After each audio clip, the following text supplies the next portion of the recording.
From calm, sunny skies to catastrophic tornadoes, Illinois weather changes in an instant. Our weather experts debunk popular myths and help you prepare if severe weather strikes. News Channel 20 Storm Team, keeping you safe in the storm.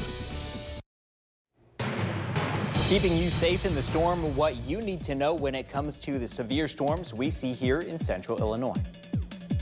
Good evening, everyone, and thanks for joining us for this year's Keeping You Safe in the Storm Severe Weather Special. I'm News Channel 20's Chief Meteorologist Cheryl Lemke. And I'm Fox Illinois meteorologist Darren Leeds. Over the next half hour, Darren and I, along with our team of meteorologists, will break down some common weather we see, as well as what you need to know to stay safe. So our team based out of Quincy, Illinois, led by meteorologist Rich Kane, along with Tegan Orpit and Sarah Lighthizer, covers much of the tri-state area. And then moving farther to the east across central Illinois region, I lead the team here, along with Darren Leeds, Nick Patrick, and Matt Bednar, covering everything from Jacksonville to the Indiana border. Now, the Midwest sees a variety of types of severe weather, ranging from snow and ice during the winter months to severe thunderstorms, which can lead to hail, high winds, and in the worst case scenario, tornadoes. In the spring months, thunderstorms are one of the most common types of severe weather we usually see. I'll be showing you how the severity of the storms is determined and the damage that could be left behind if one moves through your area. Well, whether it's a severe thunderstorm or a tornado warning, we're usually going to be looking at watches or warnings being issued. What's the difference? Well, a watch is essentially when we're seeing the conditions ripe for those storms to develop. A warning means that storm has developed and it is going to be impacting a certain area very soon. So let's talk about severe thunderstorm warnings. In order to reach that warning criteria, we need to start seeing those wind speeds of at least 58 miles per hour and or hail sizes around 1 inch in diameter. That puts us around 1/4 in size. Once we start seeing those thunderstorms strengthening, they become considerable. 70-mile-per-hour winds, those hail sizes starting to get a little bit closer to about that 2-inch size. 1 3/4 of an inch, that's big enough for some golf ball sized hail. And destructive thunderstorms, we're going to be seeing those winds in excess of 80 miles per hour, and those hailstones are going to be close to 3 inches, probably rivaling baseballs in their diameter size. As far as tornado strength goes, we use the enhanced Fujita scale to measure the wind strength and how much destruction is happening with those tornadoes. EF0, that's going to be our baseline. Winds at least 65 miles per hour and likely going to start to see some minor damage around area neighborhoods. We're talking some branches down, some shingles off roofing. As we continue to climb up that enhanced Fujita scale, wind strength is going to be just continuing to wind up, and that's when we're going to start to see even more damage beginning to happen. Winds in excess of 110 miles per hour, that puts us at EF2. Once we're starting to talk EF3, EF4, EF5, that's when we're going to see considerable damage. Houses likely toppled over, if not neighborhoods almost completely obliterated. And EF5, that puts us at wind speeds over 200 miles per hour. Now, if you live in the path of a tornado, regardless of its size, the most important thing to do is to take cover. Whether you're in a house or an apartment, get to the most interior part of your home and stay away from windows. But getting to the lowest floor or the basement is the safest option. But tornadoes aren't the only threats that can form in a thunderstorm. Hail and lightning can also be quite dangerous.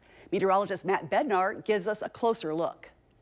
When it comes to severe weather and determining if a storm is strong enough to be severe, it needs to make a certain criteria, and one of those could be the size of its hail. But how does hail form? Starts off with water droplets going well up into the atmosphere with those updrafts, and once they get above that freezing level, where temperatures are below 32, they begin to freeze over. And this process happens over and over again, adding additional layers onto those hailstones every single time, until eventually that hailstone becomes too heavy for those updrafts to keep it aloft, and that hailstone has to fall back to the surface as hail. And what it does is it varies in all different types of sizes, starting off as pea-sized hail, getting into the severe category once you get above 1/4, and very dangerous hail starts around 2 inches.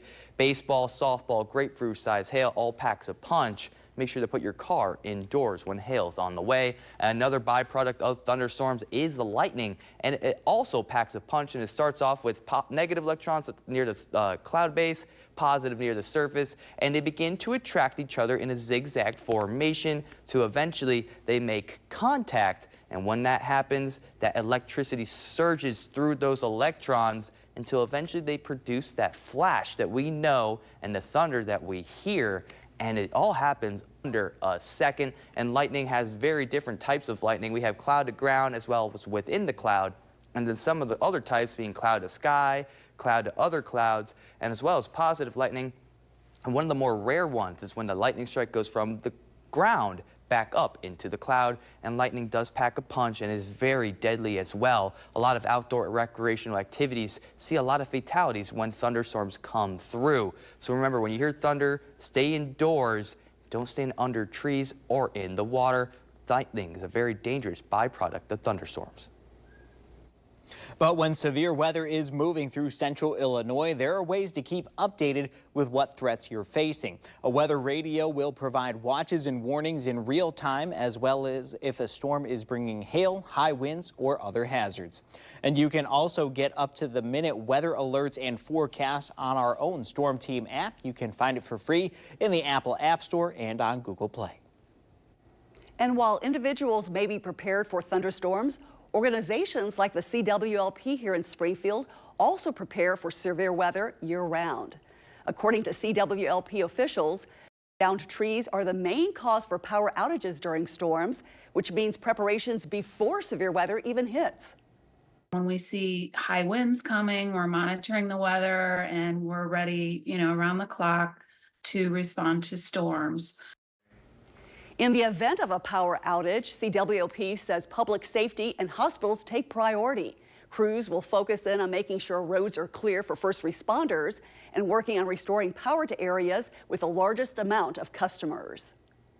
Now, the Midwest has a very unique setup for extreme weather. Meteorologist Rich Kane sat down with an expert from the National Weather Service to learn more about the Midwest climate and what makes it more unique than any other place in the world.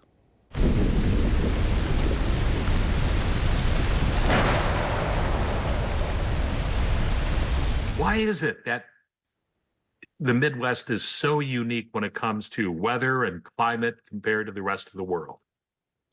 Yeah, it's really because of our unique geography and where we sit in between key features. So, you think of Canada, right? Well, there you have a lot of snow, you have a lot of cold that builds up.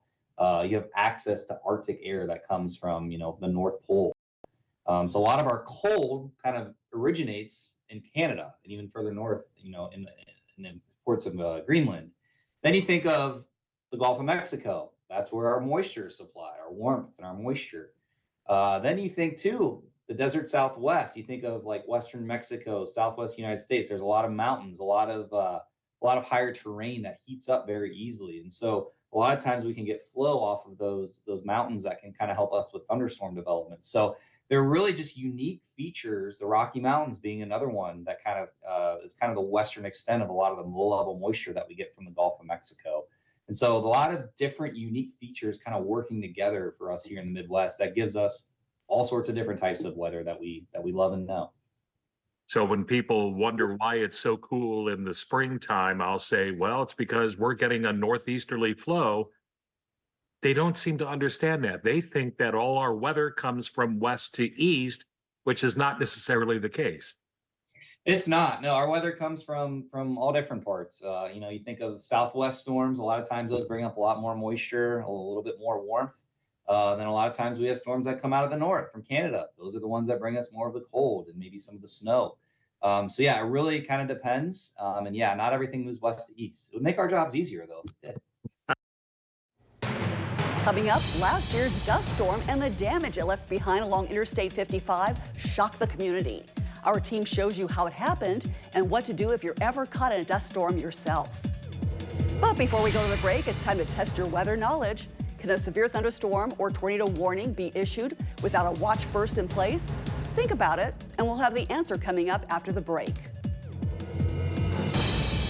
News Channel 20 Storm Team, keeping you safe in the storm. Welcome back. Let's see how weather aware you really are. The answer is yes. While it's most common to have a watch issued first, a warning can be given for a storm with no watch having been issued. And severe thunderstorms can take on a variety of forms, posing multiple threats. But as Storm Team Chief Meteorologist Cheryl Lemke explains, wicked winds can be very destructive on their own. Although rotating winds within a tornado draw the most attention and garner the most fear, truth is far more damage is from downbursts and straight-line winds and derechos. A downburst is a concentrated area of strong winds created when cold air aloft within a thunderstorm rapidly accelerates down to the ground and fans out in one direction, often reaching speeds over 100 miles an hour. A derecho is a subset of straight-line winds, being a more widespread, long-lived windstorm. By definition, a derecho is a swath of wind damage that extends continuously or intermittently at least 400 miles and is at least 60 miles wide. It contains wind gusts at least 58 miles per hour for most of its path, but it also includes occasional gusts of 75 miles an hour or higher, sometimes as high as 130 miles per hour, equivalent to a strong EF2 tornado. And one such derecho event happened just last year in central Illinois on June 29, 2023, when multiple waves of intense winds trekked across the Midwest for roughly 8 hours, leaving a swath of destruction from north of Kansas City through the heart of central Illinois and then southeast into the Ohio River. Just how impactful and how much damage the wind can cause is dependent on a number of factors, including the strength of the wind, the size and weight of the object affected by the wind, and the surface area of the object. For instance, a leaf from a tree can flutter at speeds of 3 miles per hour, but winds around 28 miles an hour can move a plastic trash can. Ramping the winds to 67 miles per hour can jostle around the average 175-pound person. And as winds increase to 90 miles an hour, a car can get pushed off the road. But when winds get over 100 miles per hour, you start to see major issues and extensive structural damage to businesses and homes. Now, weather instruments in central Illinois during last year's derecho recorded wind gusts at least 70 miles per hour, with the highest gusts over 100 miles per hour in Taylorville. But high winds can also lead to issues when combined with other factors, like the deadly dust storm that hit last May. It's one of the most rare but dangerous events associated with gusty winds is dust storms. And we are not immune here in the Midwest. Our storm team meteorologist Nick Patrick tells us how these storms are formed and how to protect yourself. Now, it's not something we usually think about here in central Illinois, but we've seen the damage it can cause. Dust storms coming through central Illinois, winds pulling up that dust here, especially when it is dry outside. These dust storms really cause visibility problems, the big one out there. Can't see for really any amount of space. Mechanical issues, planes, things like that. And of course, those breathing concerns out there. This is exactly pretty much what happened to us when those farmers were tilling their fields and we saw the damage that these storms could actually cause. On May 1st of 2023, multiple crashes occurred on I-55 right near the Sangamon-Montgomery County line, and that was due to that blowing dust, reducing visibility basically to zero. Illinois State Police reported 72 vehicles were involved on both sides of the interstate there between mile markers 76, 78. 7 fatalities reported. 37 people all were injured from this storm, and that dust originated from those freshly tilled fields and planted farm fields, kicked up by that wind gust, 45 miles per hour there, and winds increased further during the day. We actually had a peak wind gust here in Sangamon County at 54 miles per hour at the Springfield Airport at 3:42 in the afternoon. Now, what you want to do, pull off to the side of the road as soon as possible. Once you can't see, that's where we get those wrecks. And it was obviously the chain reaction that happened there back last year. Turn your car off. That's the key. Get your foot off the brake. Tail lights become a major concern because if somebody sees those tail lights on, they start to follow them. They think you're going when you're standing still. That's when those wrecks can occur. We get that chain reaction again with all those cars being backpiled on the roadways. Make sure you don't enter the area if possible and never stop on those roads. Well, up next, flooding becomes a major concern along rivers, what you need to know when the heavy rains hit. And before we go to break, how weather aware are you? How is a tornado's strength determined? Wind speed, damage, or a combination of both? News Channel 20 Storm Team, keeping you safe in the storm. And welcome back. Time to see if you answered correctly our last trivia question. How is a tornado's strength determined? Now, if you answered both, you got this one right. And when it comes to heavy rain, flooding's always a concern. And meteorologist Sarah Lighthizer discusses how to stay safe in flood-prone areas. Whether you live on the Great Mississippi, another river, or not near any water, being prepared for flooding is essential. According to the National Weather Service, flooding is the second leading cause of weather-related deaths. So how can you stay safe when there's a flood? If you live near to flood-prone areas like creeks that tend to rise, quickly, make sure you have good notification of the potential for that flooding. If you see floodwaters on the roadway, do not try to drive through them. You do not know whether that road has been compromised, if it's been washed away. The water is extremely powerful. It can pick up your car, no matter if you have a truck or a small compact car. A little bit of water can move a lot. Even if you're an experienced swimmer, those are things that you just don't want to put yourself in, so don't test it. Why is it important that we follow these tips? Here's some interesting statistics on how powerful water can be. For the average adult, it takes only about 6 inches of fast-moving water to knock you over and carry you away. With cars, it is a little bit more, getting up to around a foot of fast-moving water. This will carry away your small car with that. And finally, around 18 to 24 inches of fast-moving water can carry away most SUVs, vans, and trucks. So it is very important that when you see a flooded roadway, that you do not cross through it. Turn around, do not drown. When it comes to flooding, the best overall thing you can do is to stay weather aware prior to the event. When it comes to being prepared for severe weather, having an emergency kit and a plan in place is something everyone really needs to think about. And according to the National Weather Service, an emergency kit should include water, non-perishable items, clothing, blankets, a first aid kit, medications, medical insurance cards, and emergency contact information. A plan means knowing where you need to go when severe weather hits. We have experienced severe weather before. We've had disruptions with things like power. Or temporary, you can't get down roads and things like that. So it's always good to be able to kind of be sufficient for yourself. And for a full list of items to put in your safety kit, just head over to our website. And coming up next, a fun do-it-yourself weather project with Tegan Orbit. But first, time now for our last trivia question in our severe weather special. True or false? Flash floods can occur only along rivers and streams. Think about it. We'll have the answer coming up. News Channel 20 Storm Team, keeping you safe in the storm. Oh, welcome back. Let's see how weather aware you really are. The question was, true or false? Flash flooding can only occur along rivers and streams. The answer is false. Well, spring is traditionally a very rainy time here in the Midwest. A rain gauge is what we use to measure how much rain falls. Tegan Orbit shows you a fun and easy project that you can do at home. Do you ever wonder how much rain we get? Well, you can find out just how much rain falls in your backyard by using a rain gauge. You can also make a rain gauge with just a few simple items that you have at home. Here is what you will need. A small glass of water, a water bottle. You can use duct tape or regular tape, a magic marker, also some scissors, and a ruler. First, you're going to want to take your water bottle and you're going to want to cut the top off. This, you might need some assistance from an adult, but you're going to take the top and you are going to cut it off so it is in 2 pieces, okay?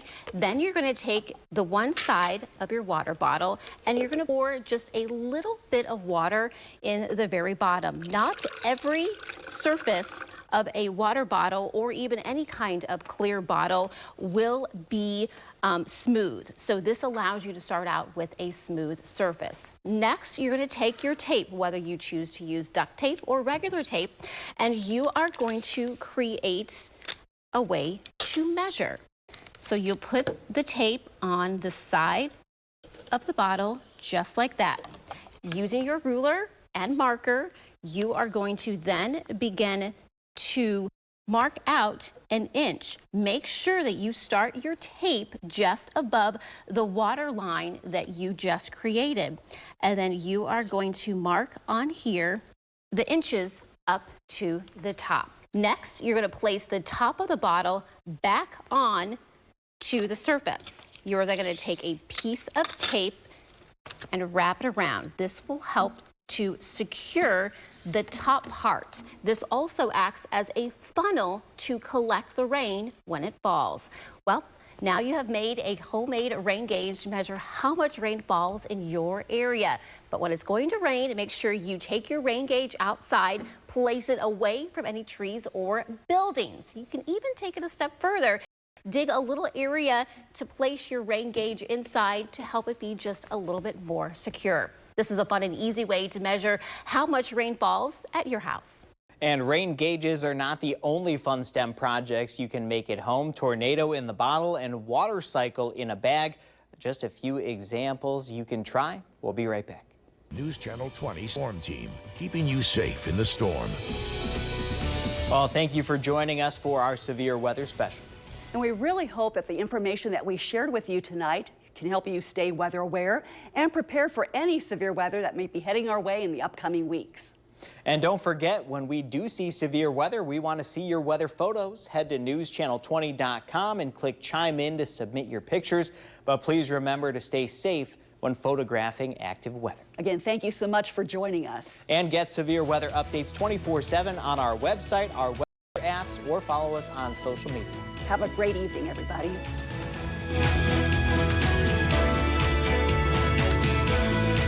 Don't miss a video. Subscribe to our YouTube channel today for more Central Illinois news.